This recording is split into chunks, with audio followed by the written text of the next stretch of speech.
তোর যদি আজকে একটা বউ থাকতো তাহলে তো সাদা শার্ট লাল শার্ট যা যা আছে কেচে ইস্ত্রি করে সব তুলে রাখতো। বিয়ে করিসনি বলেই তো, বউটা আনিসনি বলেই তো এই সমস্যা নাকি? মানে বউ থাকলে কি হতো মা? মানে বউয়ের আর কোনো কাজ নেই, বরের হয়ে খিদমত থাকা, এটাই তো বউয়ের একটাই কাজ। বরের জামা ইস্ত্রি করে দেওয়া, আমার জন্য খাবার গুছিয়ে দেওয়া, আমি অফিসে যাওয়ার সময় আমার পার্স আমার রুমাল হাতে গিয়ে দেওয়া, এটাই তো। আর এটা যদি না করতে পারে তাহলে সে সেরা বউ নয়, তাই তো? মা তুমি একজন মেয়ে হয়ে এটা কি করে বলতে পারো বলো তো? না, খিটখিটে উকিলা যেমনই হোক বদ না, মেয়েদের নিচু চোখে দেখে না, সম্মান দেয়। এইভাবে বিয়ের পর একটা অসহায় মেয়ের উপর সবকিছু চাপিয়ে দেওয়া হয়, আর সে যদি করতে না পারে তারপর শুরু হবে অশান্তি, ঝামেলা, মারামারি, আর তারপর কি? ডিভোর্স। আর এই জন্যই আমি বিয়ে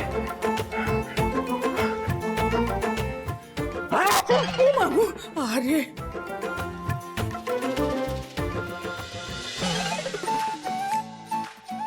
দেখি আপনি আপনি আবার এখানে কি করছেন? এত তাড়াতাড়ি ভুলে গেলেন? আপনি বলেন নাকি আমার মাথার ব্যামো। 7 দিনের মধ্যে মেয়ে খুঁজে আপনার বিয়েটা তো দিতে হবে নাকি? 7 দিন? একদিন চলে গেছে, 6 দিন বাকি, বুঝতে পেরেছেন? আচ্ছা, দুপুর রসুন হবে? হবে তো চামেলি, শিগগিরই যা, 2 কোয়া রসুন নিয়ে যা যা যা। ভিজে জামা পরে বাইরে যাচ্ছেন, 2 কোয়া রসুন বগলে রাখুন, দেখবেন গাটা একদম গরম হয়ে যাবে। ননসেন্স, বগলে নাকি রসুন দেবার মাথা খারাপ করে দেবে না। না, আমি না তোমাকে বুদ্ধিমতী ভেবেছিলাম। হ্যাঁ, তুমি কি করে বলছো 2 কোয়া রসুন দুটো বগলে দিতে? হ্যাঁ, না না, তুমি জানো রসুন আর সোনার দাম প্রায় এক। হ্যাঁ, আমি সামান্য একটু পাউডার বুকে দিলে আমার বুকটা ছ্যাঁত করে ওঠে। দাঁড়াও না, রসুন দেওয়ার কি আছে? যা যা লাগার সাথে চলে গেছে। হ্যাঁ হ্যাঁ। আচ্ছা, আমার কথাটা শুনুন। কি? আজ যদি ঠান্ডা লেগে আপনার ছেলের জ্বর হয়, তাহলে ডাক্তারের খরচা, ওষুধের খরচা, একটু বাড়াবাড়ি হলে আবার হাসপাতালেরও খরচা। তাহলে বলুন তো, রসুনের দাম বেশি না এইগুলোর দাম বেশি? আরে তুমি তো দারুণ বুদ্ধিমতী মেয়ে। হ্যাঁ, খুব ভালো কথা বলেছে। এই চামড়ি সেদিকে, হ্যাঁ, এই ধর একটা রসুন, এই আর একটা রসুন। যা, তুই ওই দাদার 2 বগলে 2টো রসুন ঢুকিয়ে দে, যা। কি হচ্ছে কি? একটু চুপ করবে? তুমি এসো তো, এসো। ও কোথায় যাবে? বসবে। আরে এটা কি কাণ্ড? চলো বসি। বলছিলাম কি, তোমাকে তো ওই বুম্বার 15 কপি ছবি পাঠিয়েছিলাম, পেয়েছো তো?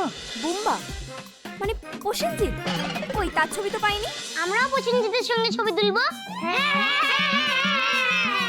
না না, মানে প্রসেনজিৎ মানে ওই প্রসেনজিৎ নয়, আমার ছেলে, ওর ডাক নাম বুম্বা, ভালো নাম কাব্য মল্লিক। আমি আপনার প্রসেনজিতের মানে বুম্বা ছবি গিয়ে সকালে সব মেয়েদের বাবার কাছে দিয়ে এসেছি। একটা না একটা সুখবর তো নিশ্চয়ই আসবে। তবে আমি মনের মিল রেখে দিয়ে দিই, তাই তো আপনার কাছে এসেছি। আপনার ছেলে কেমন, কি পছন্দ করে, কেমন মনের মানুষ, অপছন্দ পছন্দ সব কিছু জানতে। এই তোরা বোর্ডটা নিয়ে আয় তো।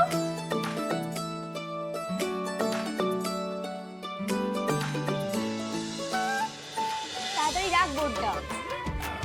চামেলি, দেখ দেখ দেখ। দাও, তোমরা দিকে যাও, আমি করে দিচ্ছি। সবাই এক এক করে বলবে আর লিখে নিবি, বানান যেন ভুল না হয়। Lego Lego Lego Lego.